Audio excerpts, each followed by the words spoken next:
आज होती गुरुपौर्णिमा, म्हणजे घरी गोडधोड बनवण्याचा दिवस. सकाळी उठल्या उठल्या प्रथम डोक्यात आलं पटकन बनेल असं काय आहे, तर तांदळाची खीर. त्याचं साहित्य सुद्धा घरी अवेलेबल होतं. या मग बघूया आपण कशी बनवली मी तांदळाची खीर.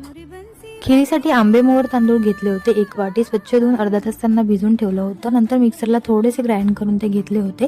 2 चमचे तुपामध्ये ड्रायफ्रूट छान असे भाजून घेतले. त्यानंतर तांदूळ खरपूस असे भाजून घेतले. तांदूळ छान भाजल्यानंतर दूध ॲड केलं, त्यात गूळ ॲड केलं आणि वेलची पूड ॲड केली. छान अशी उकळी आल्यावरती, दूध अर्ध झाल्यावरती त्या तांदूळ व्यवस्थित शिजल्यानंतर त्यात ड्रायफ्रूट्स तळलेले ॲड केले आणि केसर ॲड केलं.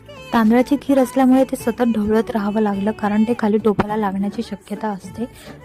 चांगलं असं अर्ध दूध झाल्यावरती खीर आपली रेडी होती. तांदूळ व्यवस्थित शिजले होते. मग त्यावर अजून थोडे ड्रायफ्रुट्स टाकून, तुळशीचं पान टाकून असं मी खिरीचं नैवेद्य देवाला आज दाखवलं. तुमच्या घरी आज काय गोड नैवेद्य बनलं होतं ते कमेंटमध्ये मला नक्की सांगा. बाय.